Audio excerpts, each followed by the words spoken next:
Welcome back to another episode of Be Our Guest here on Musical Theater Radio. I am your host, as always, Jean-Paul Yovanoff. It's time once again for you, the listener, and me, the host, to discover a new musical together. On June 10th of 2023, the first showcase of the new musical, One Shoe of Each Color, was presented. To tell us all about the show, how the showcase went, and of course, a little bit about themselves, I'd like to welcome Samuel Peña to the show. Sam, hello. Hey, hello, how you doing? Good, thank you. All right, now before we get into all the fun stuff about the show and all that thing, we always want to get to know you a little bit better. So we always ask for a 30-second bio. No pressure, but All who right, is you could have Sam said in that 30 before. seconds? I could have thought about it.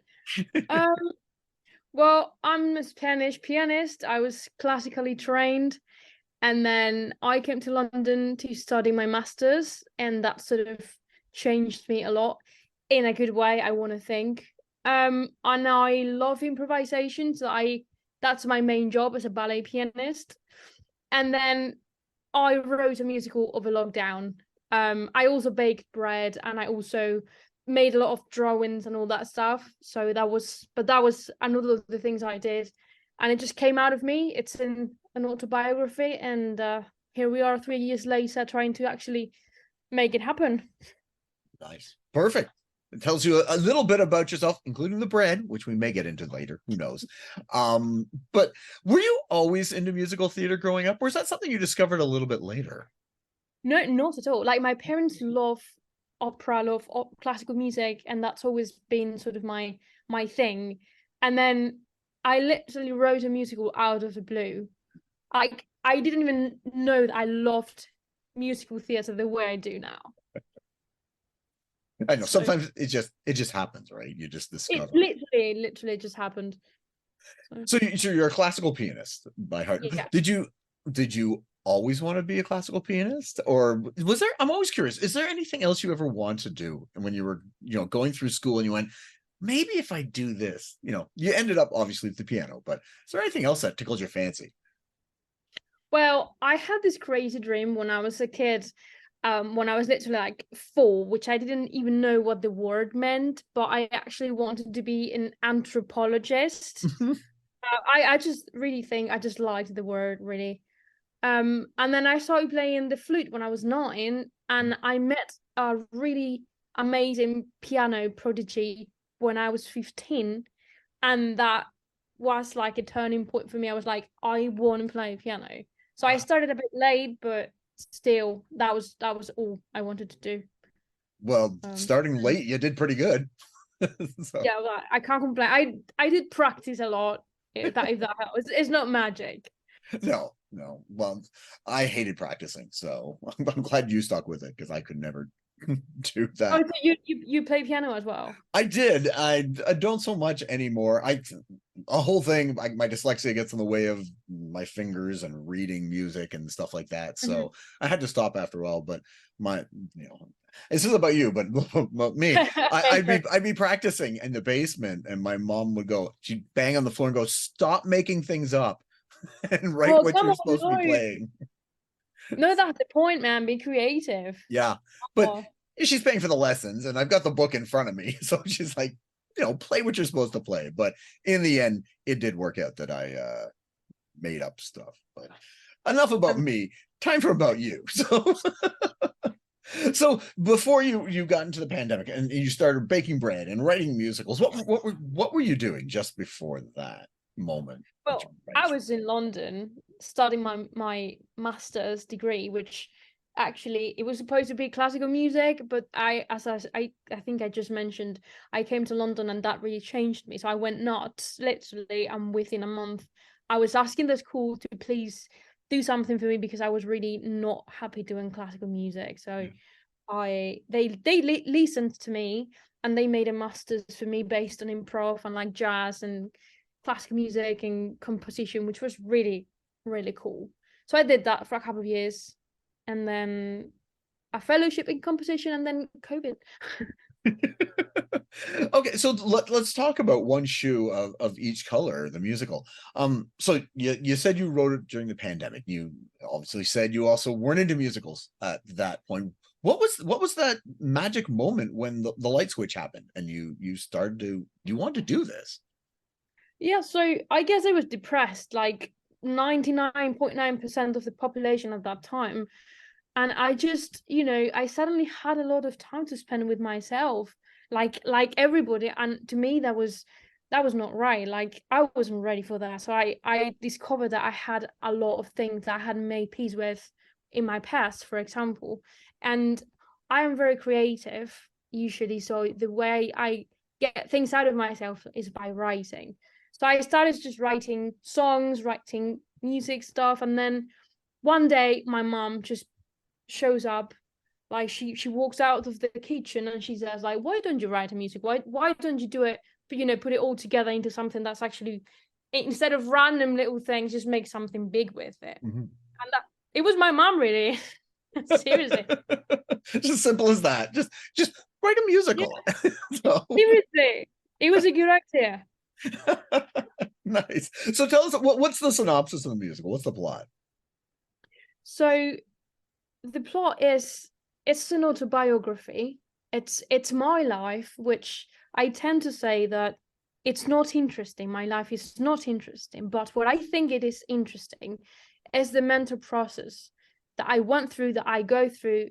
And the plot is one girl that thinks that she's a girl, and she discovers that she's not, at the end, which I've just massively spoiled the musical for you, but it's it's the way it goes. Yeah. Yeah, so it's that journey of meeting people, of discovery, of like going through a shit show, if you allow me to say that. I encourage it. So, Great.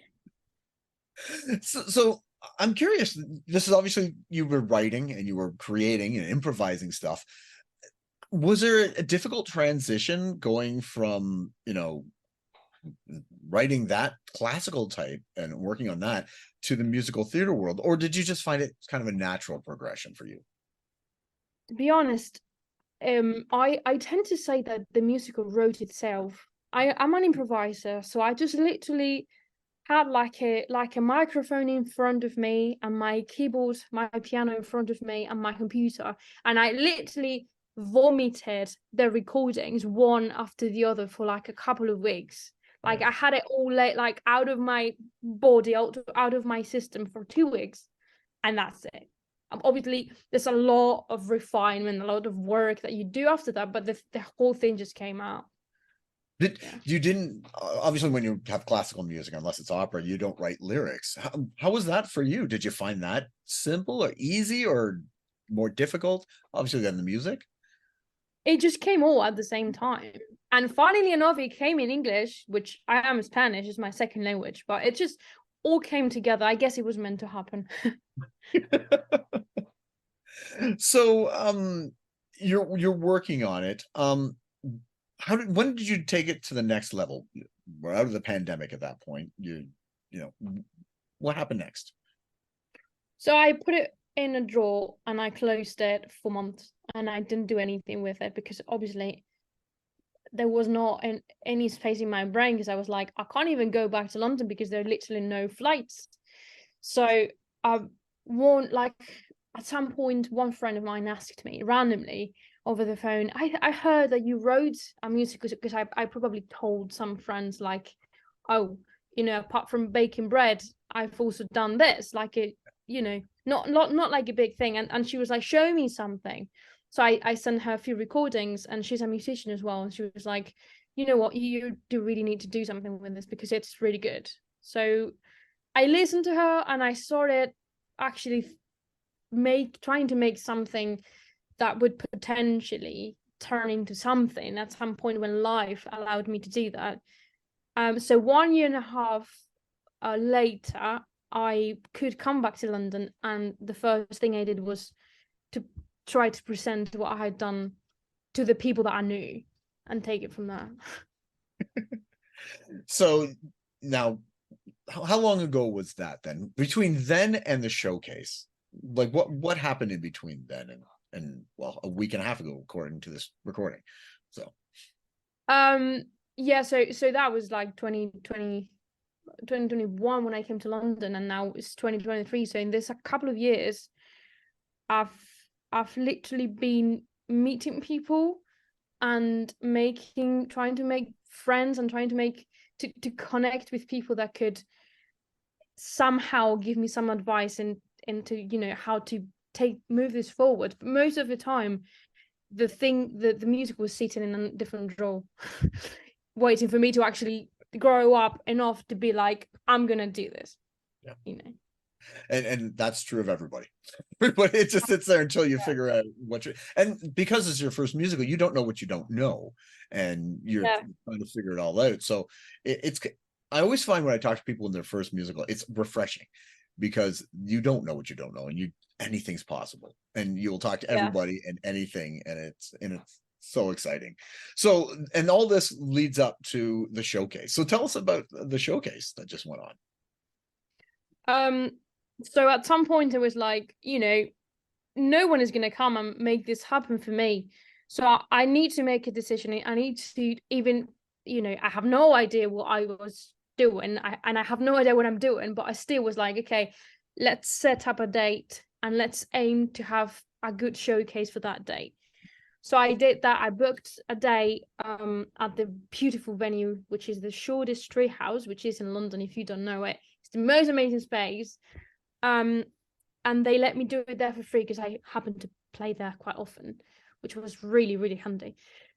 And I just worked on it, worked on finding the right cast, worked on finding the right people for the room, worked on buying so much alcohol for the night, for the people. You know, every single little detail, especially worked on having a good recording of the session, which we now have, so we can, you know, bring it to people and we can keep trying to move it forward. Nice. I always like to ask, when you're putting together the cast, you're going through rehearsals with this cast. This is probably the first time it's out of your head and into the body of somebody else. Was there ever a moment or something that somebody did that you went, I didn't even realize that it was, you know, maybe it made you laugh or maybe was poignant or something like that? Was there a moment within rehearsal where you just went, oh, wow, I didn't think of that? I don't know. Well, I'm sure, because you can't think of everything, can you? But it was just obviously so amazing to see it, you know, actually out of my head, that I was just surprised by everything, because I was like, this is actually cool. You know, this is fun. Yeah. So yeah, I guess so. So you're in the now you're in the auditorium, the show's going on, the audience, how was that reaction for yourself? How did that make you feel? How was that moment? It was really emotional. I mean, I was playing there as well, because I was on the piano. The singers were singing, and I was, you know, behind them playing piano. So I was part of the performance, but then so I could actually I did enjoy it once I watched the video, and I could see they were so amazing. They did an amazing job, and I was like, wow, I can't believe we've got this amazing product to keep, you know, pushing it forward. But it was amazing. It was like, there's nothing I can say that could have been better, for sure. It's almost better that you're playing it, because then you have something to concentrate on. You're not just sitting in the audience Panicking watching about them. it, yeah. Exactly. You're like, okay, I'm focused. I know stuff is going on, and I want to listen to how they're reacting. But you know, it's almost better because yeah, you're a lot more calm, and you're at your element, right? You're at the piano. Yeah, for sure. I mean, yeah, it was just, I think it was so much going on that I wasn't even worried about it, because it was like the amount of things that you could be worried about on such a night is way too much, that I was just like, I'm just not going to worry about any of them. I just trusted, you know, the cast was ridiculous, and I had really amazing friends, really, really like helping out and making things possible. So thank you so much to all of them.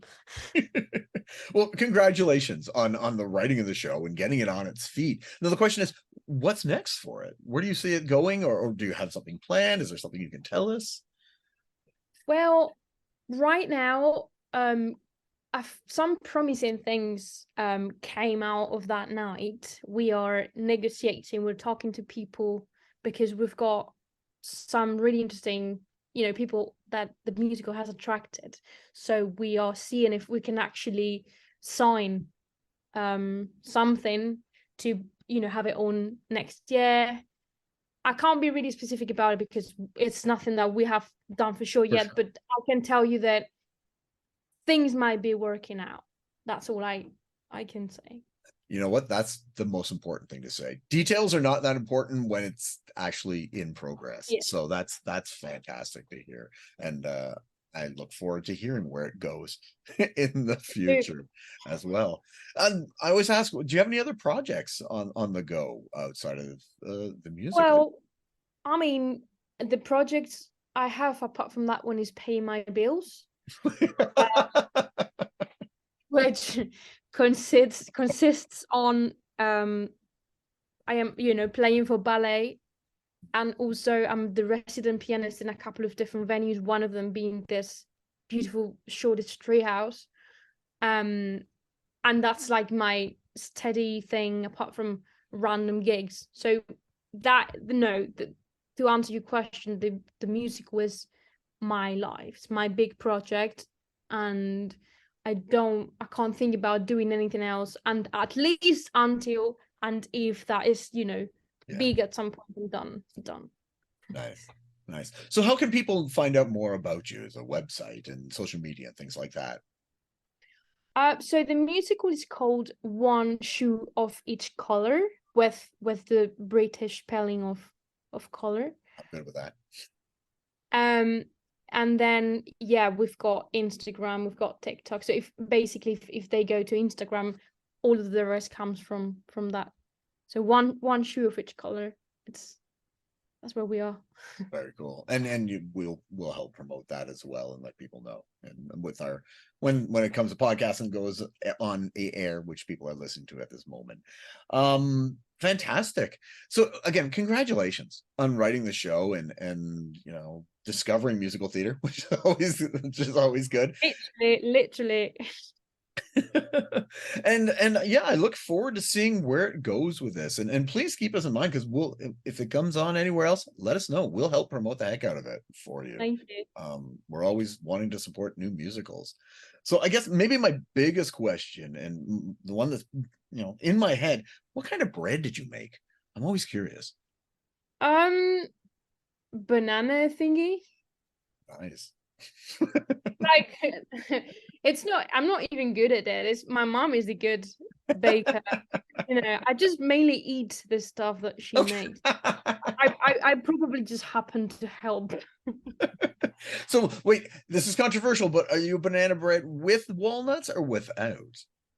Oh, without. But Okay. I actually need to try that upgrade. Yeah, some people put walnuts. Sometimes I put chocolate chips when I make my banana bread, just to add a little. That sounds nice. Yeah. So, all right. Well, you'll have to try that, and if you do, let me know whether you like it or not. I will. Awesome. Sam, again, thank you so much for coming on and talking to us and introducing the listeners and myself to you and the new show that you have written. Thank you so much for your time. No problem. Fun.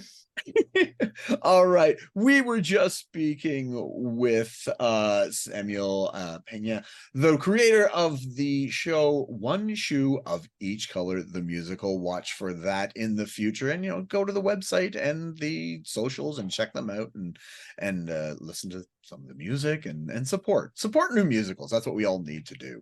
All right. Tune in next week as we'll speak with another guest about their life, love, and passion that is musical theater. I am your host, as always, Jean-Paul Yovanoff, and until next time, I'll see you when I see you.